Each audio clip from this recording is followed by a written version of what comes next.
Bulletin के आगाज में सबसे पहले आपको बताएं कि फलों को पकाने के लिए इस्तेमाल होने वाला केमिकल कैल्शियम कार्बाइड कैंसर का बायस बनने लगा है। कराची में इस मुज़र सेहत केमिकल के इस्तेमाल पर पाबंदी लगा दी गई है। अपडेट करें आपको हम खबर के हवाले से कि फलों को पकाने के लिए इस्तेमाल होने वाला केमिकल कैल्शियम कार्बाइड, उसके ऊपर मुकम्मल तौर पर पाबंदी लगा दी गई है। कैल्शियम कार्बाइड से तैयार करदा फल कैंसर, असाबी कमजोरी और अमराज जिगर का सबब बनने लगे। कम वक्त में फल पकाने वाले कैल्शियम कार्बाइड नामी केमिकल पर मुकम्मल पाबंदी आयद कर दी गई है। खिलाफ वर्जी पर कार्रवाई होगी। एथिलीन से बने राइपिंग एजेंट इस्तेमाल करने की हिदायत जारी की गई है। फूड अथॉरिटी सिंध ने यह हिदायतनामा जारी किया। मजीद तफसीलात समर अब्बास से। हाँ जी बिल्कुल, देखें सिंध फूड अथॉरिटी की जानिब से कैल्शियम कार्बाइड के इस्तेमाल पर पाबंदी आयद कर दी गई है। सिंध फूड अथॉरिटी का कहना है कि कच्चे फलों को इस्तेमाल करने के लिए कैल्शियम कार्बाइड का इस्तेमाल किया जाता था। अगर मैं अकम में दिखाऊं आपको, जो फल कैल्शियम कार्बाइड में तैयार होते हैं, जिसमें केला और आम और दीगर जो कैल्शियम कार्बाइड में इस्तेमाल होते हैं फल, इस हवाले से बताया जा रहा है कि इसमें एस्टिलिन गैस जो है फल पकने के अमल को तेज़ करती है, लेकिन इस अमल के दौरान फल में ये गैस जज्ब हो जाती है और इससे जो है कैंसर और अमराज हैं वो पैदा हो रहे हैं। हम मज़ीद यहाँ हमारे साथ मौजूद हैं जो फल फरोश हैं। ये बताएं, कैल्शियम कार्बाइड में कौन कौन से फल जो हैं वो इस्तेमाल की जाती है? कैल्शियम कार्बाइड कार्बाइड में पक रहा है, कार्बाइड में केला पक रहा है, 3 दिन के बाद निकालना पड़ता है, फिर तैयार हो जाता है। आम पक रहा है कार्बाइड में, चीकू पक रहा है कार्बाइड से, और पपीता कार्बाइड से पक रहा है, नाशपाती कार्बाइड से पक रहा है। ये तीनों 5-6 चीज़ जो कार्बाइड से पक रहा है। बहुत शुक्रिया। ये फल फरोश थे, इनका कहना है कि मुख्तलिफ फल जो हैं वो कैल्शियम कार्बाइड में तैयार होते हैं। कच्चे फलों को जैसे ही कैल्शियम कार्बाइड उसमें डालते हैं तो वो 2 से 3 दिन में तैयार हो जाते हैं। और फल का करने वाले अफराद हैं उन्हें भी मुतनब्बा किया है कि वो जो कैल्शियम कार्बाइड है इसका इस्तेमाल ना करें। हमें इस हवाले से अपडेट कर रहे थे कि कैल्शियम कार्बाइड जैसे खतरनाक केमिकल को इस्तेमाल करने पर मुकम्मल पाबंदी लगा दी गई है। इसी पर बात करने के लिए हमारे साथ मौजूद हैं टेलीफोन लाइन पर सिंध फूड अथॉरिटी के फोकल पर्सन महफूज काजी साहब। महफूज साहब, बहुत शुक्रिया आपने वक्त दिया इस अहम इशू पर बात करने के लिए।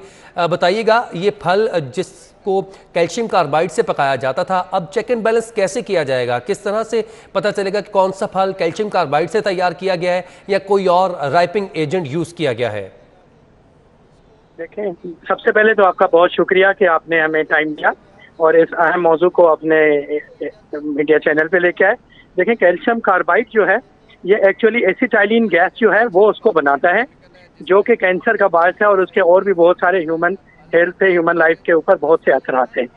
तो इसकी जगह जो फलों के अंदर कुदरती एक एथिलीन गैस होती है जो खुद उनको राइप करता है, लेकिन हमारे पास कमर्शियल बुनियादों पर इसको उर्फ़े आम में, जो आम सिंधी ज़बान में इसको कारपेट कहा जाता है, ताकि जल्दी जो है कमर्शियल बुनियादों पे अपने फल वगैरह जो है उनको चलाने के लिए केला या इनको किया जाता है।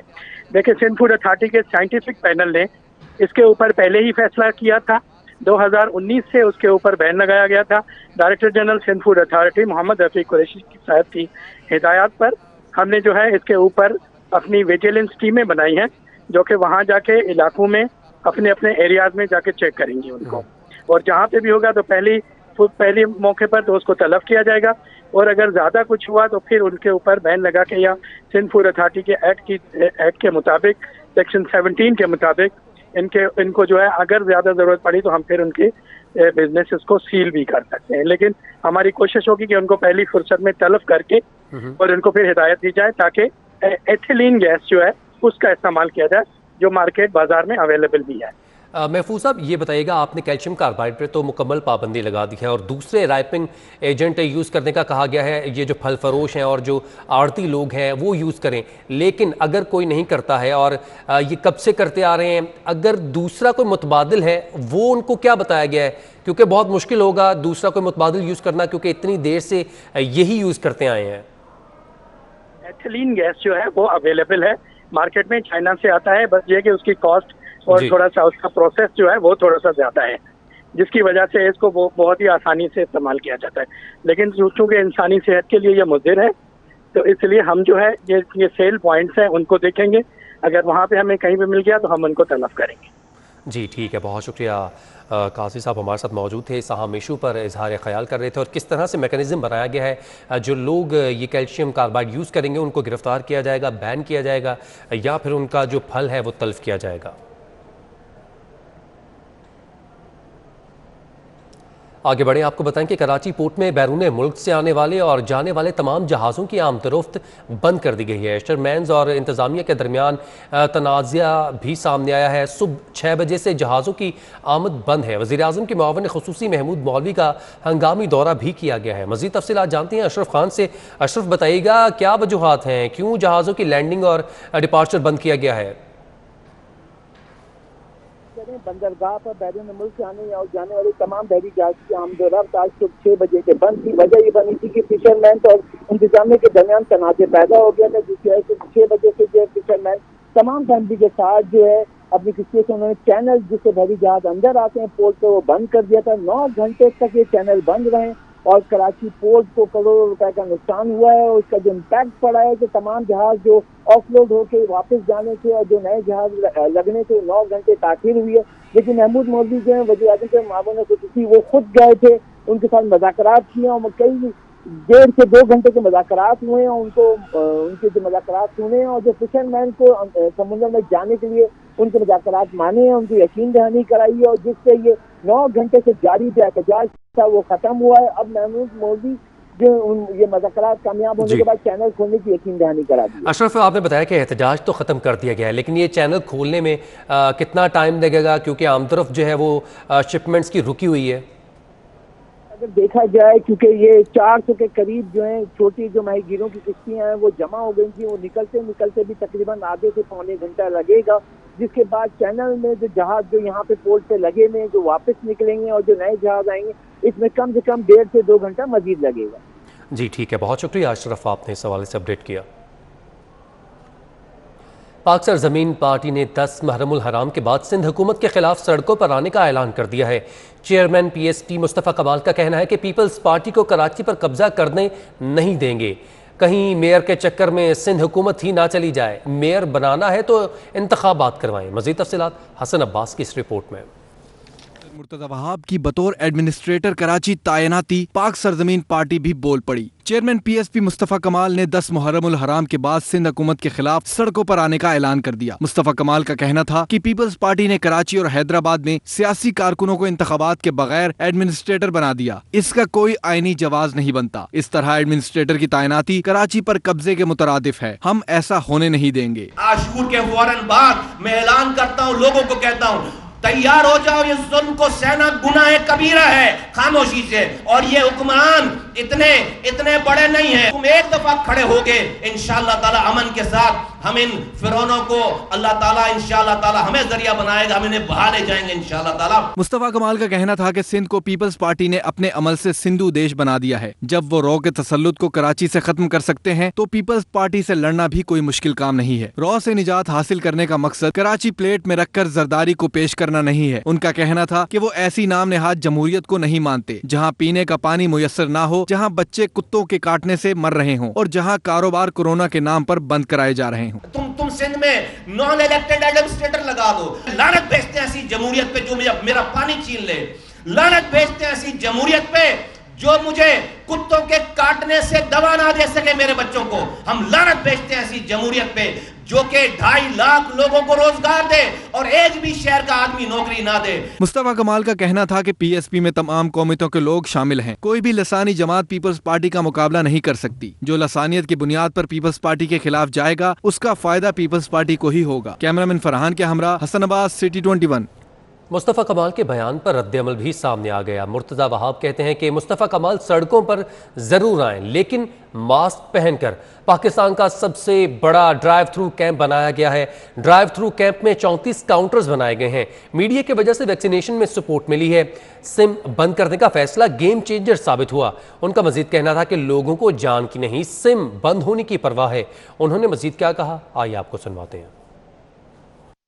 हुकूमत की जारी करदा SOPs को फॉलो करना है और हमने ये भी कोशिश की है कि जहाँ पर मजालिस हो रही हैं, जहाँ पर इस तरह के दीनी कोई इज्तिमा होता है छोटे पैमाने पर या जहाँ पे ज़ाकिरीन मौजूद है, वहाँ पर भी वैक्सीनेशन सेंटर्स को स्टैब्लिश किया गया, बल्कि पिछले दिनों मैं खुद अंचोली आया था, वहाँ पर ना सिर्फ हुकूमत का प्रॉपर वैक्सीनेशन सेंटर है बल्कि एक मोबाइल वैक्सीनेशन यूनिट को भी वहाँ पे स्टैब्लिश किया है। तो हमारा टारगेट ये है कि इंशाल्लाह लोग घरों से बाहर निकलें वैक्सीन लगवाने के लिए। वैक्सीन मौजूद है, गवर्नमेंट जो कर सकती है आपको वो फैसिलिटेट करने के लिए वो कर रही है। और इसके साथ साथ मैं लोगों को रिक्वेस्ट करूँगा कि मास्क को ज़रूरी पहने। मैं आज भी लोगों को देखता हूँ कि वो बाहर निकलते हैं तो मास्क को नहीं पहनते, या अगर मास्क को पहनते हैं तो सही तरीके से नहीं पहनते। मैं गुजारिश करना चाहूँगा कि जिस तरीके से मैंने मास्क पहना हुआ है, मेरे आसपास लोगों ने मास्क पहना हुआ है प्रॉपरली, इस तरीके से आप तमाम लोग मास्क पहने ताकि हम इस कोरोना वायरस की जो जंग है इसमें कामयाबी हासिल कर सकें। फेडरल बी एरिया ज़िला वस्ती अब्दुल खालिक अफ़गानी ग्राउंड में वज़ीर आला सिंध के मुशीर क़ानून एडमिनिस्ट्रेटर कराची और तर्जुमान सिंध हुकूमत barrister Murtaza Wahab federal B area drive through vaccination centre का इफ्तिताह कर दिया है। इस हवाले से मज़ीद क्या तफसीलात हैं जानते हैं हमारे नुमाइंदे मोहम्मद कामरान से, जो कि इस वक्त ड्राइव थ्रू वैक्सीनेशन सेंटर में ही मौजूद हैं। जी कामरान, आगाह कीजिएगा। जी बिल्कुल, इस वक्त हम मौजूद हैं डिस्ट्रिक्ट सेंट्रल में, जहां पे डिस्ट्रिक्ट सेंट्रल और ज़िला वस्ती के जो डीएचओ हैं उनकी जानिब से और मीज़ान बैंक के मुश्तरका जो एक काविश है उसके बाद यहाँ पे फेडरल बी एरिया में यहाँ पे एक ड्राइव थ्रू वैक्सीनेशन सेंटर का इनेकाद किया गया है। यहाँ पे अब से कुछ देर कबल बैरिस्टर मुर्तज़ा वहाब एडमिनिस्ट्रेटर कराची तर्जुमान सिंध हुकूमत ने यहाँ पे बाकायदा आके जो ड्राइव थ्रू वैक्सीनेशन सेंटर है उसका यहाँ पे इफ्तिताह किया है। और उसके बाद उन्होंने यहाँ से मीडिया में गुफ्तगू करते हुए यही कहा कि जो ड्राइव थ्रू वैक्सीनेशन सेंटर हैं ये बड़ा इससे लोग जो हैं वो बड़ा मुस्तफ़ीद हो रहे हैं और लोगों को वैक्सीन लगवाने में बड़ी आसानी पेश आ रही है। इस वक्त हमारे साथ मौजूद हैं DHO district central doctor Muzaffar साहब, उनसे जानते हैं कि ये जो वैक्सीनेशन सेंटर है इससे एक तो इसके औकातकार बताएगा कि कितने बजे से कितने बजे तक ये चलेगा ड्राइव थ्रू वैक्सीनेशन, और इससे कितने लोग बआसानी यहाँ पे आके वैक्सीन लगवा सकेंगे। ये ड्राइव थ्रू वैक्सीनेशन सेंटर जो हमने इस्टेब्लिश किया है मीज़ान बैंक के ताउन से, यहाँ पे हमने 12 काउंटर बनाए हैं, मतलब 12 गाड़ियाँ एट अ टाइम यहाँ पे आके वैक्सीनेशन कराएंगी। तो गाड़ी में 4 पर्सन होंगे या 5 पर्सन जो भी होंगे। हमारा सारा यहाँ पे इलेक्ट्रॉनिक सिस्टम है, कोई मैनुअल सिस्टम नहीं है। उनकी डेटा फिल हो जाएगी, उनको पर्ची दी जाएगी। आगे ऐसे ही 12 वैक्सीनेशन हमारे पॉइंट्स हैं सामने ही, वहाँ पे उनको वैक्सीन लगेगी और हो जाएंगे। ये तो अभी 12 जो काउंटर हैं वो रजिस्ट्रेशन के हैं, 12 वैक्सीन सेंटर के हैं। सामने के फ्रंट के गेट से जो शहरी हैं वो दाखिल होंगे, इसी तरह कैंप में आएंगे, पहले रजिस्ट्रेशन कराएंगे, उसके बाद वैक्सीन लगाएंगे। इस हवाले से लोगों को थोड़ा सा डिस्ट्रिक्ट सेंट्रल के खासतौर पर जो रिहायशी डिस्ट्रिक्ट सेंट्रल की जो भी पब्लिक है उनको ये आगाही दी जाती है कि जो भी इस रोड से गुजरेंगे या इस रोड पे आके निपा से आगे आएंगे तो ये अपना शफीक मोड़ के पास जो है हमारा अफगान ग्राउंड में ये हमने ड्राइव थ्रू वैक्सीनेशन कायम की है। यहाँ पे आके शाम को 5 बजे से लेके रात को 12 बजे तक ये खुला होगा और इन 7 घंटों में जो है मैक्सिमम तादाद में आके वैक्सीन करा लें। और यहाँ पे कोई स्टे नहीं होगा, गाड़ी गुजरेगी, 2-2 गाड़ियाँ लाइनअप होंगी और वैक्सीन करा के निकलती जाएंगी।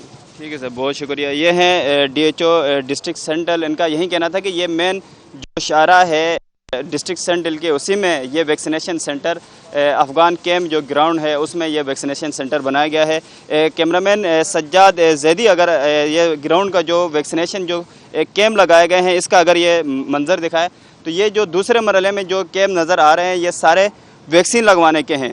अब पहली सूरत में गेट सेंटर मैं गुजारिश करूँगा कैसर जैदी से कि सामने गेट से शहरी जो हैं वो इंटर होंगे और उसके बाद आके सबसे पहले अपनी जो पहला जो कैंप होगा उसमें आके अपनी रजिस्ट्रेशन कराएंगे और उसके बाद दूसरे कैंप में जाके अपनी जो है वैक्सीन लगवाएंगे। शहरी जो हैं कैंप में रहते हुए साए में, यहाँ पे ज़ाहिर बात है खुला ग्राउंड है, धूप होगी, लेकिन कैंप के नीचे ही अपनी गाड़ी में रहते हुए शहरी वैक्सीन लगवाएंगे। एक कैंप में रजिस्ट्रेशन कराएंगे, दूसरे कैंप में वैक्सीन लगवाएंगे।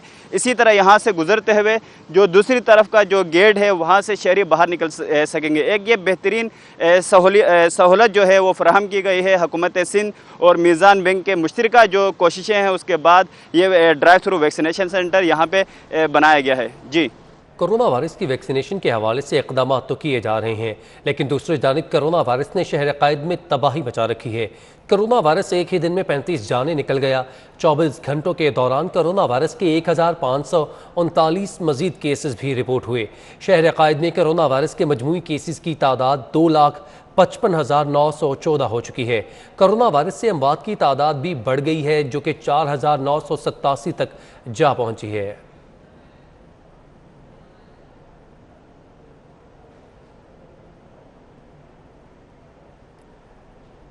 बैरून मुल्क जाने वालों की मुश्किलात में भी इजाफा हो गया। 4 घंटे कबल रैपिड PCR टेस्ट दुबई आमद से पहले लाजमी करार दिया गया है। एयरलाइंस का पाकिस्तानी मुसाफिरों को दुबई ले जाने से इनकार भी सामने आया। कोरोना वायरस की नई हिदायत ने मुसाफिरों में मुश्किल। मुत्तहिदा अरब अमारात की जानिब से पाकिस्तान से दुबई जाने वाले मुसाफिरों के लिए कोविड वबा की गाइडलाइन जारी की गई हैं। सिविल एविएशन अथॉरिटी के मुताबिक गाइडलाइंस के नतीजे में एयरलाइंस ने पाकिस्तानी मुसाफिरों की एक बड़ी तादाद को दुबई ले जाने से इनकार कर दिया। पॉलिसीज़ में नज़र-ए-सानी और मुसाफिरों की ऑफ लोडिंग की सूरत हाल पाकिस्तान सिविल एविएशन अथॉरिटी पर डाल दी गई है।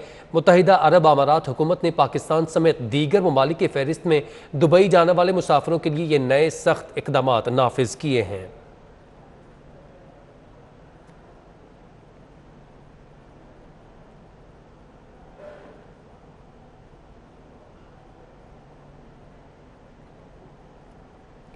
गुज़श्ता 1.5 साल से कोरोना वायरस की वजह से हर शोबा ज़िंदगी मुतासर है, लेकिन कुछ चीज़ें ऐसी हैं जिन्हें इस वबा से शदीद मुतासर हुए हैं। इन्हीं में हेल्थ क्लब्स भी शामिल हैं। सेहतमंद ज़िंदगी के लिए फ़िटनेस ज़रूरी है, मगर ये वबा उसमें रुकावट बन रही है। इस हवाले से रिपोर्ट देखते हैं वाजिद रज़ा की। मार्च 2020 से मुल्क में कोरोना ने लाइफ स्टाइल को बदल कर रख दिया है। जहां कारोबार में मंदी देखने में आई, वहीं सेहत के मसाइल भी सामने आए। कोविड-19 की पाबंदियों ने सबसे ज्यादा जिन शोबों को मुतासिर किया, उनमें स्पोर्ट्स का एक शोबा, हेल्थ क्लब्स भी शामिल हैं, जिन पर सबसे पहले पाबंदियां लगती हैं और सबसे आखिर में इन्हें उठाया जाता है। हमारे पास जितने भी क्लाइंट्स आते हैं, जितने मेंबर्स आते हैं, फर्स्ट ऑफ ऑल तो हम विदाउट वैक्सीनेशन के कार्ड शो किए बगैर हम अलाउ नहीं करते। हमारे पास जितने भी मेंबर्स आते हैं, हम 20 to 20 के अलावा अंदर अलाउ नहीं करते। रोजगार पर जाने के बायस मर्दों को फिर भी चहलकदमी का मौका मिल जाता है, लेकिन घरेलू खवातीन जो दिन में एक बार जिम जाकर अपनी सेहत पर तवज्जो देती थीं, वो अब इससे भी महरूम हो गई हैं। जिम बंद होने से सबसे ज़्यादा प्रॉब्लम जो हुई है वो ख़वातीन को ही हुई है, क्योंकि हमारे पास इतने ज़्यादा पार्क्स वगैरह में इतनी अपॉर्चुनिटी नहीं है कि लेडीज़ बाहर जाएं स्पेशली और फिर वो वॉक वगैरह करें। लेकिन ये कि जिम में वो यहाँ जब आती थी तो अपने आप को सेफ़ फील करती थी। हुकूमत को चाहिए कि इस सिलसिले में एक वाज़ेह पॉलिसी बनाए और SOPs पर मुकम्मल अमल कराते हुए हेल्थ क्लब्स को खोल दे, ताकि अवाम इस वबा के दौर में अपनी सेहत का ख्याल रख सकें। कराची में वैसे ही खेलों के मैदान ना होने के बराबर हैं। ऐसे में हेल्थ क्लब भी बंद कर दिए जाएं तो फिटनेस के लिए अवाम कहाँ जाएंगे? कैमरामैन एहसन अमीन के साथ वाजिद रज़ा इस्फहानी, 21 न्यूज़ कराची। DMC केमाड़ी की यूनियन कमेटी 31 बल्दिया टाउन में 3 माह से निकासियाब की सूरत हाल इंतहाई अबतर है। मकीनों की आमदरफ्त महाल और कारोबार करना दो भर हो चुका। निकासी आप का मसला शहरियों के लिए दर्देसर बन गया। बल्दिया टाउन UC 31 हबीबाबाद में सेवरेज के पानी के बायस सड़कों का नेटवर्क तबाह। रास्तों की बंदिश से शहरियों को शदीद दुश्वारी का सामना है। ताफुन के बायस बीमारियां भी फैल रही हैं। सेवरेज का निज़ाम इतना बदहाल हुआ है कि इससे हमारे बच्चे भी जो है बीमार पड़ रहे हैं, और दूसरा यहाँ पे आप देखेंगे लेडीज़ आने जा रही हैं, इनको भी आने जाने में प्रॉब्लम हो रही है। रोड बन गया लेकिन सेवरेज का निज़ाम ठीक नहीं हो रहा, जिसकी वजह से मोहल्ले वालों को, बच्चों को बहुत ही तकलीफ का शिकार हो रहे हैं। हबीबाबाद के रिहायशियों के साथ कारोबारी अफराद भी इस गलाजत से परेशान हैं और सारा दिन हाथ पर हाथ धरे खरीदारों का इंतजार करते रहते हैं। दुकान का हमारा कारोबार तो मुतासर हो रहा है, मेरे ही नहीं, हमारे सामने भी जो दुकान है, ये वर्कशॉप्स वगैरह हैं, ये सारे उनको ज़्यादा प्रॉब्लम होती है। तो मैं मतलब आपके चैनल के तवज्जुह से मतलब दरख्वास्त करता हूँ कि इसके लिए बराए मेहरबानी कुछ कोशिश करें कि जितनी जल्दी, क्योंकि ये आम पब्लिक का रास्ता है, रोड भी अभी नया बना था और उसका ये हालत रोज़ बरोज़ ख़राब होती जा रही है। माजी है, सारे जाते हैं, वो सारे परेशानी होते हैं, सारे कपड़े फलीत होते हैं, और ये नया रोड बना हुआ है, ये इसी वजह से सारा ख़राब हो जाता है। हबीबाबाद की सेवरेज की खराब सूरत हाल ही में तामीर की जाने वाली रशीदाबाद की मसरूफ सड़क को भी अपनी लपेट में लिए हुए है, जिसके बायस ट्रैफिक रवानी मुतासिर होने के साथ सड़कें भी तबाह हो रही हैं। कैमरामैन अजलान छीपा के साथ रिजवान अहमद, सिटी 21। पापोश नगर कब्रिस्तान के करीब मेन शाहराह को माफिया ने डंपिंग पॉइंट बना दिया है। अतराफ के रिहायशियों की बदबू और ताफुन से जिंदगी अजीरन हो चुकी है। मज़ीद तफसीलात समर अब्बास की इस रिपोर्ट में। हाँ जी बिल्कुल, देखें इस वक्त मैं मौजूद हूँ पापोश नगर, ये मेरे अकब में आप देख सकते हैं कब्रिस्तान है, और जिस जगह पे मैं ये खड़ा हुआ हूँ ये पापोश नगर को जो है रोड जाता है, लेकिन ये सड़क मुकम्मल गायब हो चुकी है। आप मेरे अकब में देखेंगे ये कचरा कुंडी बन चुकी है और ये डंपिंग पॉइंट बन चुका है इस इलाके का। नॉर्थ नाज़माबाद पापोश नगर का तमाम कचरा जो है इस रोड पे ला के फेंका जाता है। जबकि आपको ये इस इलाके की खूबसूरती दिखाऊं तो ये देखें, ये बाकायदा जो ऑरेंज लाइन का स्टॉप बनाया गया है जो कि बड़ा ही खूबसूरत है, लेकिन इस खूबसूरती को कदगन लगाया गया है ये कचरा कुंडी बना के, और इसका कोई पुरसाने हाल नहीं है। और यहाँ के जो मुकामी लोग हैं वो हमारे साथ मौजूद हैं, इनसे जानते हैं। ये बताइएगा, आपने क्या मुतलका हुकाम को दरख्वास्तें नहीं दी जो ये कचरा कुंडी का जो बाकायदा डंपिंग पॉइंट बन गया यहाँ पे? सर जी, सारी एप्लीकेशनें मैंने दी हैं, डिप्टी कमिश्नर को भी दी हैं और भी मुतलका इदारों को दी हैं, लेकिन कोई सुनवाई नहीं हो रही। खुद ये जो कचरा फेंकने वाले आते हैं ये हमें कहते हैं कि भाई हम 300 रुपये रोज़ देते हैं बल्दिया वाले को, और 30 इंची कचरा जो है वो यहाँ फेंक के आते हैं, यानी डेली 2 डंपर कचरा यहाँ आता है। खुद बल्दिया वाले भी कचरा फेंक के आते हैं। आइए देखें, यहाँ के ये शहरी थे अख्तर, इनका कहना है कि ये मजबूर हैं और यहाँ कोई पुरसाने हाल नहीं है और इस बदबू बहुत ज़्यादा आ रही है यहाँ पे, और ये कचरा जो है कुंडी का पॉइंट बना हुआ है। मुतलका इदारों को दरख्वास्तें दी गई हैं, लेकिन कोई जो है अभी तक ताहाल इस पर कार्रवाई नहीं होती। बाकायदा जो है ये 2 दिन कचरा ये फेंका जाता है, 1 दिन के बाद ये उठाया जाता है, लेकिन ये डंपिंग पॉइंट बनाया गया और ये मुकम्मल जो रोड पापोश नगर को जाता है, और यहाँ से अगर आप जाएँ तो मेरे लेफ़्ट साइड पे औरंगी टाउन को ये रोड मिलाता है, लेकिन ये सड़क जो है मुकम्मल तौर पर गायब हो चुकी है। अपडेट कर रहे थे, बहुत शुक्रिया। पाकिस्तान के सबसे बड़े शहर में सफाई सुथराई का मसला संगीन नोयत इख्तियार कर चुका है। अख्तर कॉलोनी के रिहायशियों के लिए कचरा कुंडी वबाल जान बन चुकी है। इस हवाले से मज़ीद तफसीलात मोहसिन टालपर की इस रिपोर्ट में। सफाई निफ्स ईमान है, मगर सिर्फ कहने और बोलने की हद तक। जी हाँ, कराची की इंतजामिया कुछ ऐसा ही समझती है। यही वजह है कि अख्तर कॉलोनी में सीवरेज का पानी और खुली कचरा कुंडियाँ मकीनों के लिए अजाब बन चुकी हैं। इलाके में ना ही कोई डंपिंग पॉइंट है और ना ही इंतजामिया काम करने को तैयार है। इसीलिए सड़क पर कचरे के ढेर दिखाई देते हैं, जिससे बीमारियाँ फैलने का भी खदशा है। इस कचरे का सर कोई पुरसाने हाल नहीं है। हेपेटाइटिस बी, सी, इस तरह की बीमारियां यहाँ पे जन्म ले रही हैं। मसलन हम लोग खुद यहाँ पे रह रहे हैं। खुली कचरा कुंडी से शहरी परेशान, मगर इंतजामिया बेफिक्र है। यही वजह है कि कई रोज तक सफाई ना होने के बायस सड़क ही कचरा कुंडी में तब्दील हो जाती है। ये तो जिस दिन गाड़ी नहीं आती उस दिन बिल्कुल रास्ता ही बंद हो जाता है, ना कोई रास्ता गुजर सकता है, ना आ सकता है, ना जा सकता है। एक दिन नहीं आएंगे ना, एक दिन भी अगर ये लोग नहीं आएंगे तो ये आधा रोड ब्लॉक हो जाता है। सफाई किसी भी माशरे की एक अलामती तस्वीर है। कराची को भी बेमिसाल शहर बनाने के लिए कचरे और गंदगी से पाक करना होगा। कैमरामैन शेर फराज के साथ मोहसिन तालपर, सिटी 21। डॉलर तगड़ा और रुपया मजीद कमजोर हो गया। एक हफ्ते में इंटर बैंक में डॉलर 1 रुपया 3 पैसे महंगा होकर 163 रुपये 45 पैसे पर बंद हुआ। ओपन करेंसी मार्केट में डॉलर 1 रुपया और बरतानवी पाउंड 1 रुपया 50 पैसे महंगा हो गया। अपडेट करें आपको हम खबर के हवाले से। डॉलर एक बार फिर तगड़ा हो गया, जिसकी वजह से रुपया मजीद कमजोर हो चुका है। एक हफ्ते में इंटर बैंक में डॉलर 1 रुपया 3 पैसे महंगा होकर 163 रुपये 45 पैसे पर बंद हुआ, जबकि ओपन करेंसी मार्केट में डॉलर 1 रुपया और बरतानवी पाउंड 1 रुपया 50 पैसे महंगा हो गया।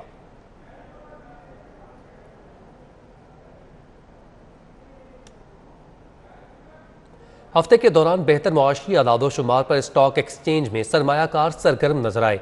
एक हफ्ते के दौरान 100 इंडेक्स में 434 पॉइंट्स का नुमाया इजाफा रिकॉर्ड किया गया। शेयर्स की कीमत बढ़ने पर मार्केट कैपिटलाइजेशन में 98 अरब रुपए का इजाफा भी देखने में आया है। अपडेट करें आपको हफ्तावार रिपोर्ट के मुताबिक मुआशी अदाद-ओ-शुमार में स्टॉक एक्सचेंज में सरमायाकार सरगर्म नजर आए। एक हफ्ते के दौरान 100 इंडेक्स में 434 पॉइंट्स का नुमाया इजाफा रिकॉर्ड किया गया। शेयर्स की कीमत बढ़ने पर मार्केट कैपिटलाइजेशन में 98 अरब रुपए का इजाफा भी देखने में आया है।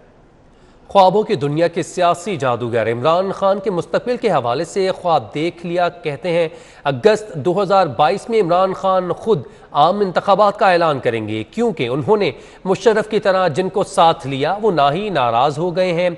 इमरान खान कहेगा उनके पास अक्सरियत नहीं रही, अब नए इंतखाबात करवाए जाएं, अगला वज़ीर आज़म बिलावल भुट्टो होगा।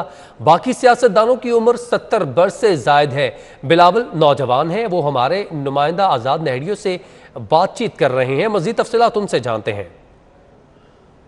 जी, इस वक्त हमारे साथ मौजूद है ख्वाबों की दुनिया के सियासी जादूगर मंजूर हुसैन वसान साहब। वसान साहब, आपकी दोबारा सिंध हुकूमत में एंट्री हुई है, सिंध हुकूमत के नुमाइंदे बन चुके हैं, नेब आपके पीछे है, कहा जा रहा है आपको एक और बड़ा ओहदा मिलने वाला है। आप क्या समझते हैं, ख़ासतौर पर इस वक्त कहा जा रहा है अगला वज़ीर आज़म बिलावल, वाकई बिलावल वज़ीर आज़म होगा? इंशाल्लाह बिलावल साहब का फ्यूचर है।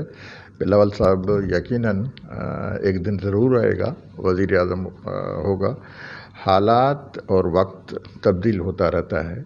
अब पीपल्स पार्टी के ख़िलाफ़ बहुत से कुछ इक़दाम किए जा रहे हैं, लेकिन आगे चल करके ऐसे भी हालात हमने देखे हैं।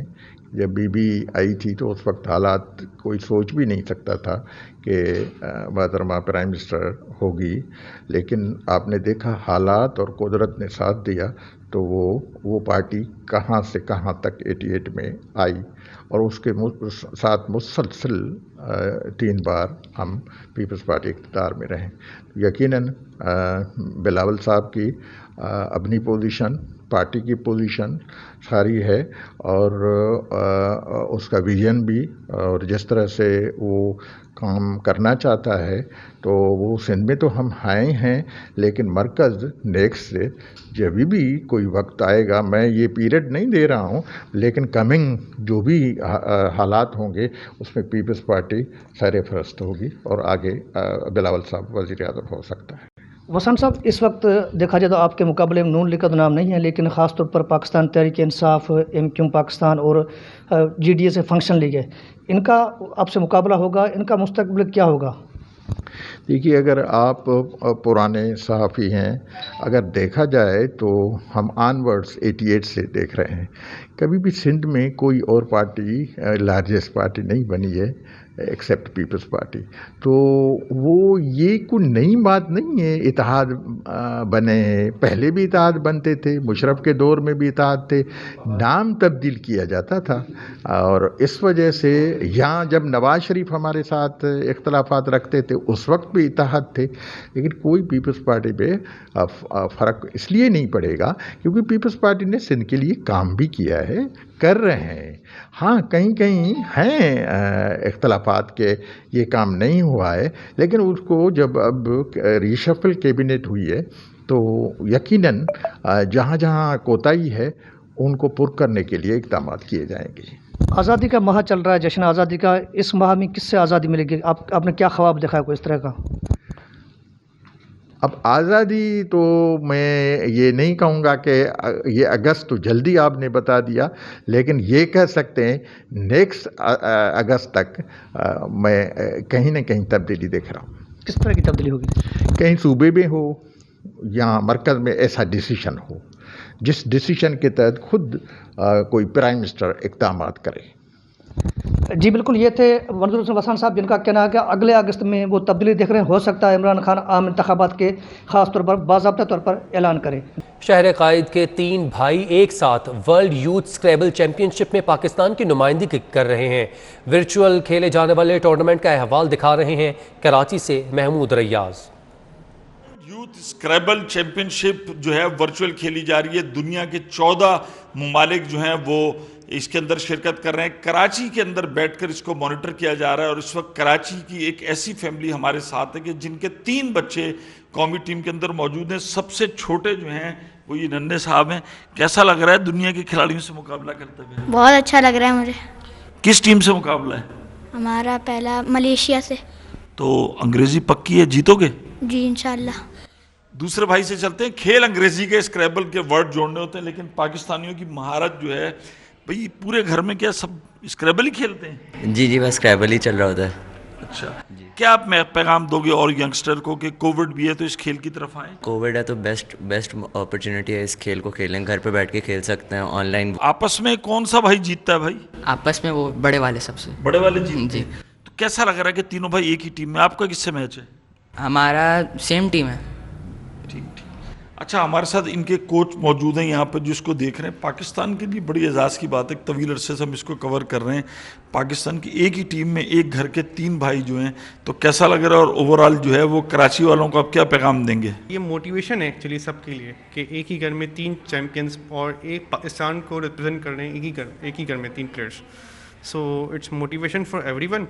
और इंशाल्लाह इनका 3 बजे स्टार्ट होने वाला मैच, तो इनके ग्रुप में मलेशिया, इंडिया और बाकी दूसरे भी हैं, तो उन सब से मुकाबला होगा आज। और फिर इनका जो दूसरा सेशन होगा वो स्टार्ट होगा शाम 7 बजे, तो इंशाल्लाह दे विल डू वेल। जैसे कि उन्होंने बताया कि यहाँ पर तैयारियां मुकम्मल हैं और खिलाड़ी जो है यहाँ पर मौजूद हैं और वर्चुअल मैच है। इनके पूरा पाकिस्तान को पहली दफ़ा ये हुआ है कि उसके अंदर दिया गया वर्चुअली तमाम जो है कोड ऑफ कंडक्ट और तमाम टूर्नामेंट डायरेक्टर यहाँ से बैठ के जो 14 ममालिक हैं उनमें ये खेल खेला जा रहा है और कैमरों के ज़रिए वो बाहमी मुंसलिक हैं और उसके रूल्स रेगुलेशन तमाम चीज़ों को पाकिस्तान और ख़ुसूसन कराची के शहरियों पे इतना एतमाद किया गया कि कराची वाले इस चीज़ को लीड कर रहे हैं। खिलाड़ी भी यहाँ पे मौजूद हैं और एक बेहतरीन सरगर्मी जारी है। जी नाजरीन, पानी ज़िंदगी है और शहर कराची के बासी पानी जैसी बुनियादी सहूलियत से महरूम है। न्यू कराची गोधरा कॉलोनी के बासियों का भी यही हाल है। हफ्तों गुजर जाते हैं लेकिन पानी नहीं आता। इस हवाले से मज़ीद तफसीलात जानते हैं नुमाइंदा सिटी 21 शकील नकवी से। शकील, बताइएगा वहाँ पर रहने वाले रिहायशी किस तरह से गुजारा करते हैं पानी के बगैर? मौजूद हूँ, न्यू कराची का ये इलाका है गोधरा कॉलोनी। यहाँ पर हफ्तों जो है पानी नहीं आता। आवाम सरापा एहतजाज हैं, कहते हैं कई बार मुतल्लिका हुकाम को अपील की, दरख्वास्तें दी, लेकिन कहीं कोई सुनवाई नहीं हुई। इस उम्र में हम पानी भरें या नौकरी करें या बच्चों की रोज़ी रोटी कमाएं, ये क्या करें? ये सारी सूरत हाल है। कई बार जो है मुतल्लिका हुकाम को दरख्वास्तें भी दी लेकिन कहीं सुनवाई नहीं हुई। पूरे इलाके में पानी नहीं आता। अहले इलाका कहते हैं कि पानी इस इलाके का चोरी कर कर इंडस्ट्रियल एरिया को बाकायदा तौर पर बेचा जाता है। एक बुज़ुर्ग हमारे साथ मौजूद हैं जो यहाँ के रिहायशी हैं, उनके हाथ में वाटर कूलर भी है। मेरे ख्याल में अभी ये पानी भरने जा रहे थे। इनसे हम बात करेंगे कि कब से पानी नहीं आ रहा है इस इलाके में और क्या परेशानी है और पानी ना आने की वजह क्या बताई जाती है। ये बताइएगा कि पानी कब से नहीं आ रहा और क्या वजह बताई जाती है? पानी यहाँ पे तकरीबन 15-17 साल से तो हम परेशान हैं। लाइनें डली है लेकिन वो सिर्फ खुश्क चल रही है, पानी हमें मिल नहीं रहा है। और कभी कभार पानी आ भी जाता है तो मिक्सिंग होके गंदा आता है। गंदा पानी कौन पिएगा? जो इस्तेमाल में ना आए, जो कपड़े पाक ना करे, वो पानी कौन पिएगा? यहाँ मुतल्लिका हुकाम को हमने कई मरतबा बोला है लेकिन कोई सुनने को तैयार नहीं है, क्योंकि यहाँ पार्टी बेस पे काम चल रहा है। और हमारी अंजुमन की तरफ से अपनी मदद आपके तहत कई लाइनें डाली लेकिन वो भी खुश्क चल रही है। अभी ताज़ा लाइन जो डाली है उसमें भी जो है ना कोई पानी का जिक्र नहीं है। तो हम कहाँ ढूंढने जाएं? हम अपनी रोज़ी तलाश करें या पानी तलाश करें? यहाँ और भी दूसरे मसाइल है लेकिन 1-2 तो मसाइल हल हों, हमारे साथ कुछ तो इंसाफ हो। फिर क्या हम रोड ब्लॉक करके सामने आ जाएं? ये हुकूमत ये चाह रही है कि हम तशद्दुद पे आएँ, या तो हम मरेंगे या फिर दूसरे मरेंगे, और क्या करेंगे। ये हमारे साथ न्यू कराची गोधरा कॉलोनी के रिहायशी थे। इनका कहना ये था कि खुदारा हमें पानी दिया जाए, पानी ज़िंदगी है, बुनियादी ज़रूरत है, पानी दिया जाए। अगर हमें पानी नहीं दिया जाएगा तो हम एहतजाज करेंगे, सड़कें ब्लॉक करेंगे, या हम खुद मरेंगे या पानी जो नहीं दे रहे उन्हें मारेंगे। मुस्लिम गोधरा सोसाइटी के हमारे जनरल सेक्रेटरी भी हमारे साथ मौजूद हैं इलाके के। इनसे भी हम पूछेंगे कि पानी की क्या सूरत हाल है और क्या वजह है कि पानी नहीं आ रहा। ये बताइएगा कब से पानी नहीं आ रहा और क्या वजह बताई जाती है? आपने कोई दरख्वास्तें दी हैं मुतल्लिका हुकाम को? कई मरतबा दरख्वास्तें दिए, एसी मोहम्मद अली शेख, रियान, इन लोगों को दरख्वास्तें भी दिए, लाइनें भी डलवाई हैं, वाटर बोर्ड की मदद से जो है लाइनें भी डाली है। काफ़ी हमने लाइनों के ऊपर काम भी किया है। उसके बावजूद जो है लाइन के अंदर जो पानी है वो नहीं आ रहा है। तकरीबन 3 साल से तो एक लाइन मैंने डलवाई है, उसके अंदर जो है 40 लाख रुपए हमने खर्च। लाइन आपने अपनी मदद आपके तहत डलवाई है या वाटर बोर्ड ने? ये लाइन जो है मैंने अपना अंजुमन ने जो है अपनी मदद आपके तहत बिरादरी के बजट से जो है वो लाइन को डलवाया।